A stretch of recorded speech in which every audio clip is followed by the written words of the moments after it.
Hello, I'm Roberta Winters, President of the League of Women Voters. I'm here today to learn with you a bit more about the impact of light on a public health issue, sleep.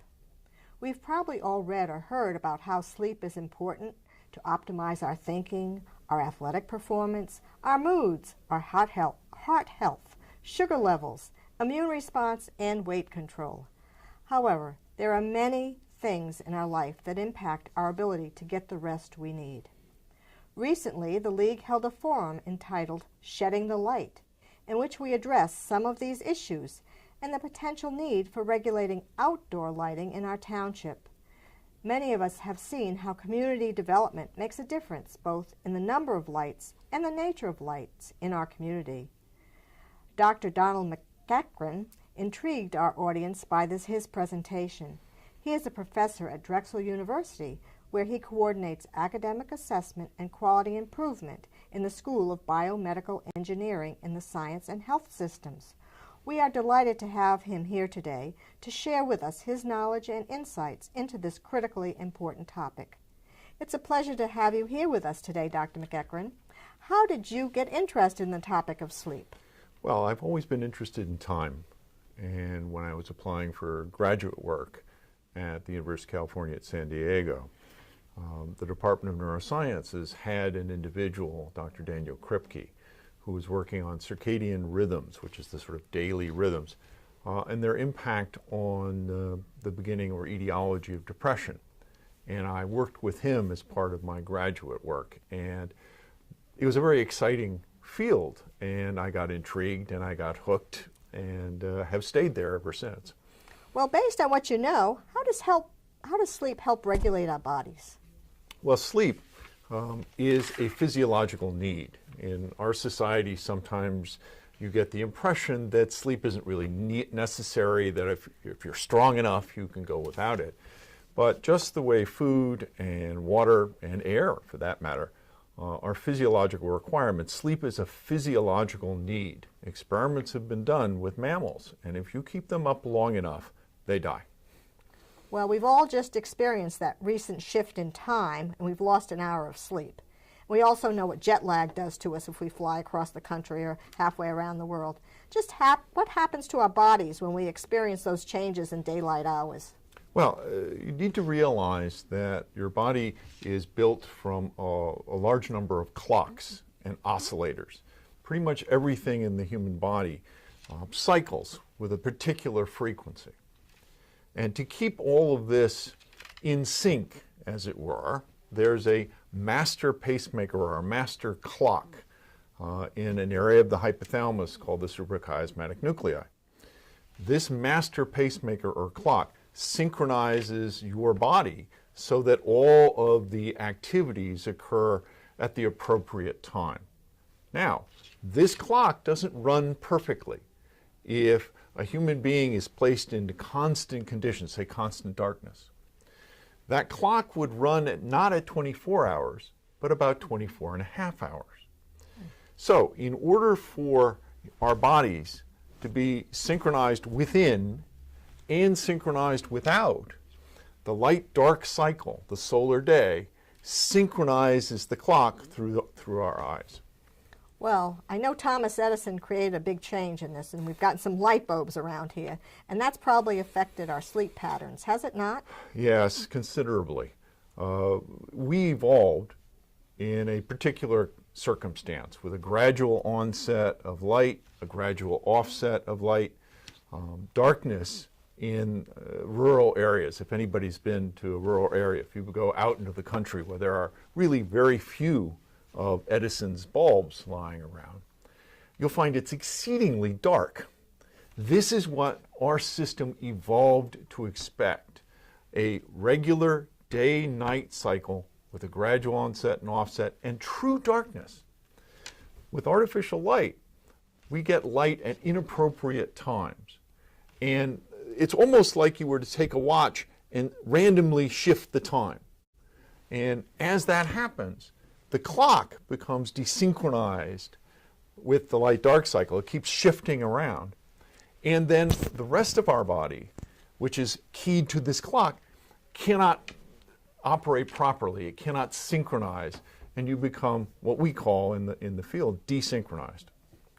Well, I know there's been a lot of changes in lights in the last few years where we see like LED lights and we see these 24/7 stores and, you know, lights around in our neighborhoods 24/7. How does that change impact our lives? It makes it much more difficult for us to maintain what I call temporal hygiene. That is, a coherent set of rhythms to give you optimum physiological and behavioral function. The more light you have at night, the less effectively you sleep. And as you pointed out in your introduction, it's necessary to sleep in order to remain emotionally stable, in order to have your immune system function properly, in order to effectively learn new things. You need to be able to sleep. When artificial light interferes with this, it causes a degradation in the physiology and the behavior of not just human beings, but wildlife as well. So there's other things that happen to other living things besides people if they don't get the right amount of light at the right time? For example, you mentioned the daylight savings shift. We all know that days are getting longer. Many plant and animal species literally measure the length of the day. It's called the photoperiod. And they use this to determine when to stock up for hibernation. In other words, when to eat for hibernation, when to flower, when to lose leaves. If you expose these organisms to artificial light, it's almost as if it's summer all the time, and they don't prepare adequately for the seasonal changes. Artificial light is a form of climate change. Well, I've also know that a lot of us spend a lot of time on our cell phones and on computers and televisions that we watch at night. Do these devices make a difference too? Because I think they have some light behind the screens. Yes, they have considerable amount of light. One of the interesting things about the way we evolved, and nobody's quite sure why, but it does seem to be the case, the kind of light that affects our clock, the circadian clock, is more blue-green than the light we see with. So we can see with both blue, green, all the way to the red spectrum. But the red part of the spectrum does not seem to have as much effect on the circadian clock. The problem is that our devices tend to be emitting large amounts of blue-green light, the very light that will phase shift or change our rhythms. So let's say you're trying to sleep and you wake up and you turn your iPad on and you look at it. The amount of light coming out of that iPad within about 20 to 30 minutes is enough to affect your circadian clock. It will suppress a hormone that helps you sleep called melatonin. It'll start to phase shift you as if it was dawn, and it decreases your sense of fatigue. Light is almost like a drug. It activates human beings. So if you're exposed to this light in the middle of the night, suddenly your body says, wow, it's daylight, time to wake up. And when you try and go back to sleep, when you're finished with your iPad, you find it's exceedingly difficult to do. And then you begin to lose sleep. Well, given all these factors that impact our sleep, what do you suggest that individuals do? It sort of depends on their circumstances. I have a tendency to wear a mask at night because of the amount of light that comes in through my windows. But that has its disadvantages. If you're wearing a mask, you're not really able to detect dawn, which is what you really should be doing to wake up. So I have to rely on an auditory alarm. If I were designing a room, I'd want to make sure that there were what we call blackout curtains across the windows to decrease the amount of light coming in from the outside. There's so much light in the city that pours in through the windows. So you'd use blackout curtains. There are some studies that indicate that dawn simulators, which are devices which gradually increase the amount of light to which you're exposed and act as a kind of light alarm clock, are very useful. I would not want to watch television in large flat screens or work on computers right before going to sleep. Within an hour or two of going to sleep, if you are looking at those devices, It's going to suppress that hormone I mentioned, melatonin, and make it harder for you to sleep. Not impossible, but more difficult. What about parents? You know, I've raised a few children. Maybe you've had a few of your own. What would you suggest that parents do to help their kids become more aware of the importance of sleep and the impact of light on those patterns? I don't really know what you can tell children. I have a son of my own, and trying to instruct him in anything is a difficult proposition.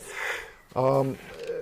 But one thing is that parents should talk to their school districts.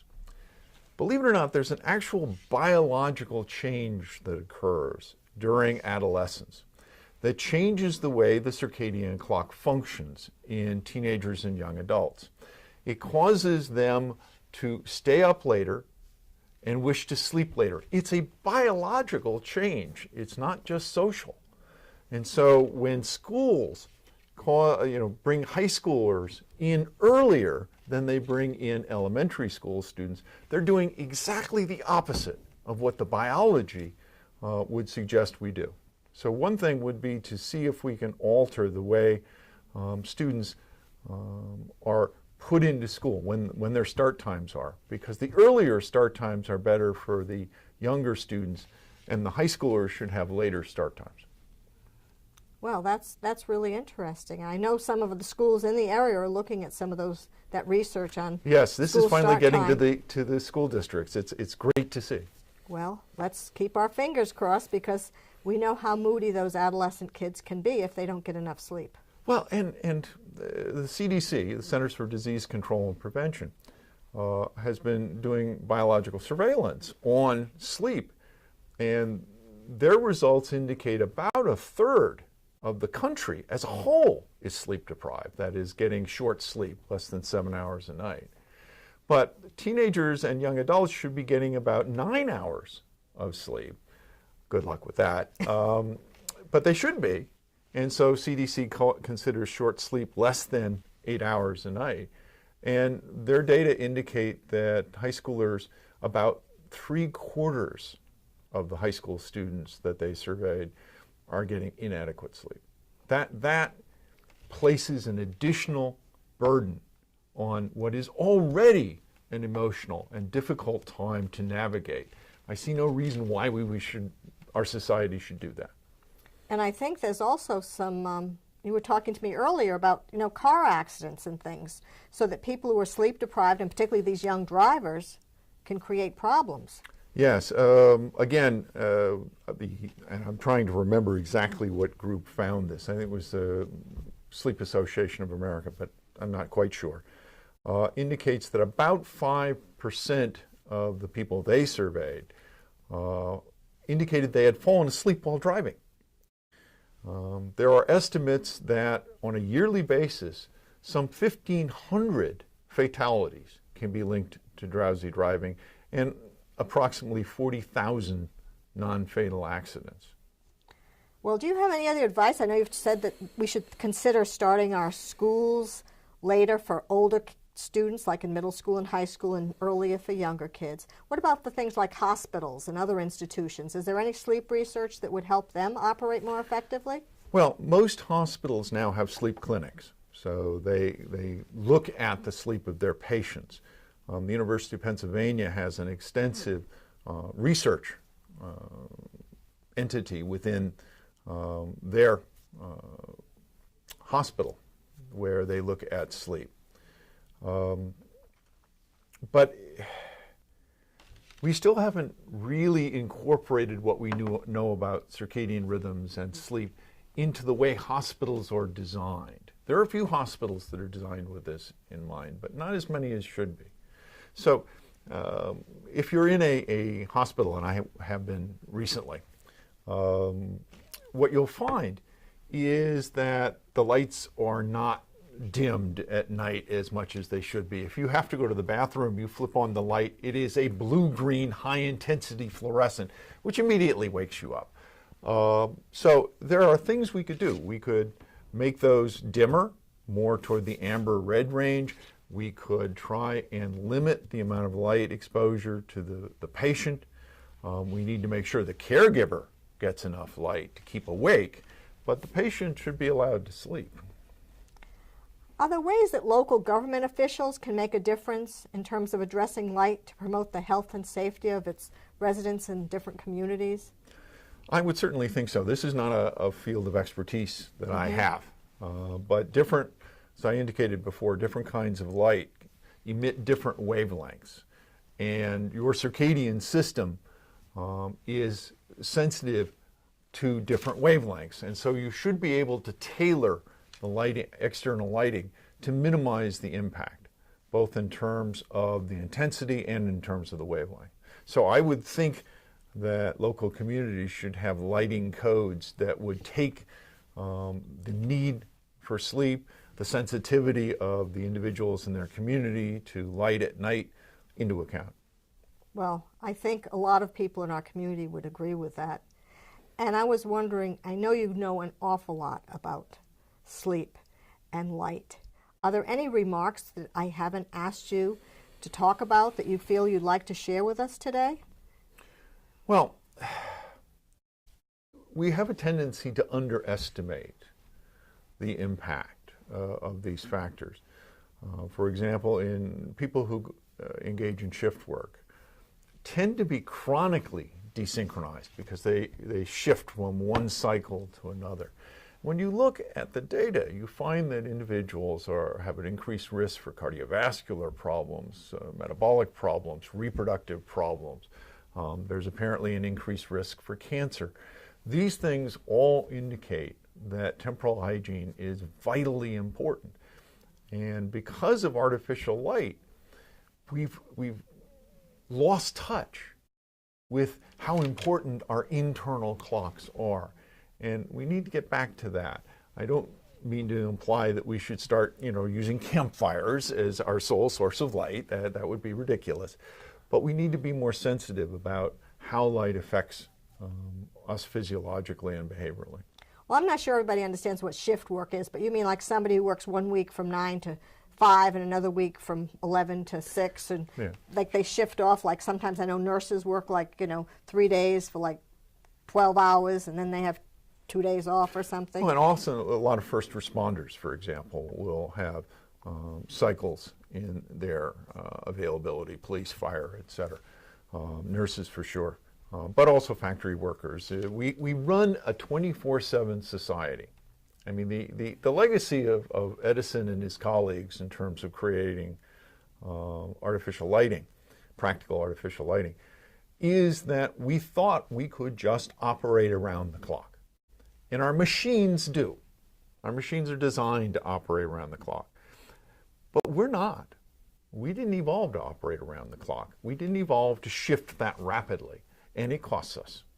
So if you rotate from, say, a day shift from, 8 to 4, and then you work from 4 to 12, and then you work from 12 to 8, and you continually shift, you're unable to synchronize, and your system begins to degrade. It's like being a car out of tune, all right? It's not as if the car is going to blow up. Right. But a car out of tune wastes fuel, and it degrades more rapidly than if you kept the car in tune. Well, I just know most of us would say that if we're sleepy, we don't operate as effectively, just like that car. Mm-hmm. We're not very efficient. We don't get things done. Right. We get distracted. And we get emotional because part of what sleep does is it helps keep us in balance. And we know we have a lot of people who are on a very moody mentality, right? Well, I wouldn't say that sleep or circadian disruption is responsible for all of that. That would be too much to say. But I think it can contribute to issues that make people suffer. Well, you've given us a lot of food for thought.